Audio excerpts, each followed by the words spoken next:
This is the gospel according to the IRS, Breaking Points and Church Financial Updates. And now, here's the authority, Dr. Michael Chitwood and Breaking Points. I'm Michael Chitwood. Welcome to Breaking Points. Hot Breaking Points. I'll tell you this, a lot has transpired from yesterday to the day.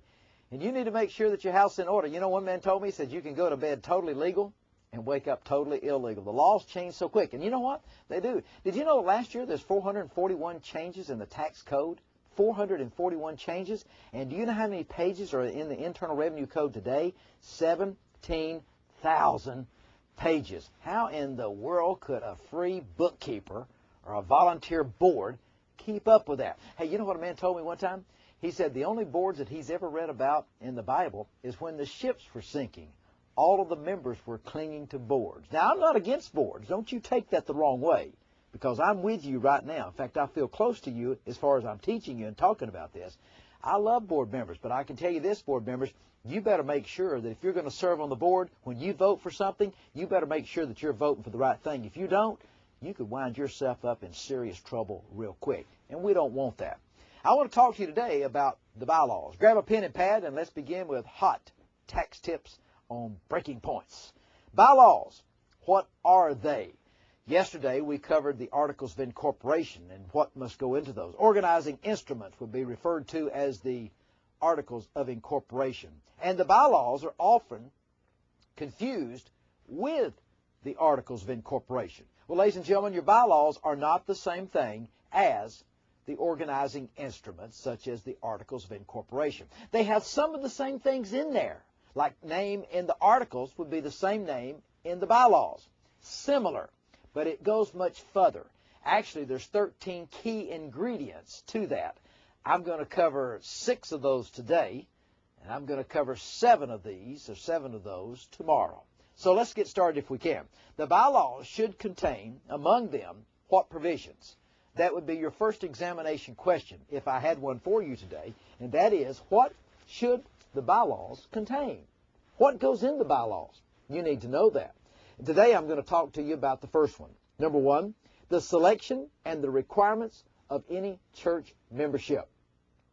Does your bylaws have voting members or non-voting members? That's up to you to decide that. I'm not going to decide that, but I know one thing. Number 1 is that you have a selection and the requirements of what constitutes church membership, if any. Number 2, the time and the place of all annual meetings. See, that's not in your Articles of Incorporation. That's just in your bylaws. The time and the place of all of the annual meetings. You have to have an annual meeting. And there's things that go into the bylaws, into the meetings each year. You have to have an election of officers each year. Well, that tells you the time and the place of all annual meetings. Number 3, the rules for calling a special meeting. Now, that's one thing that you better be worried about. In fact, I've often said this: beware of board members that bring big Bibles to board meetings. You're going there to do business. And I know it's God's business, but sometimes when they bring their Bibles there, they've got more planned on the agenda than what you may think should be on the agenda, if you know what I mean. Number 4, the rules for notice of an annual meeting. What's the rules for the notice of an annual meeting?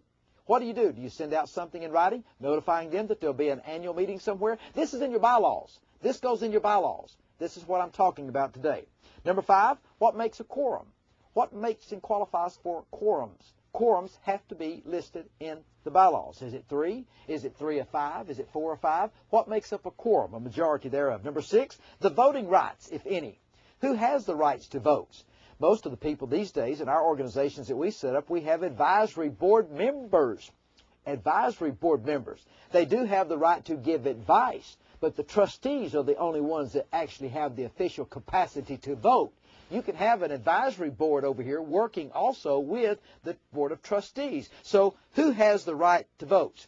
I've given you 6 things today that must be in your bylaws. And I can tell you this right now. As you amend your bylaws, you need to make sure that you keep them updated each year because as times change. I'm going to give you Article 14, 15, and 16 tomorrow that not most people have ever heard about. I'm going to continue 7 through 13, but I'm also going to add some things that you really need to know about.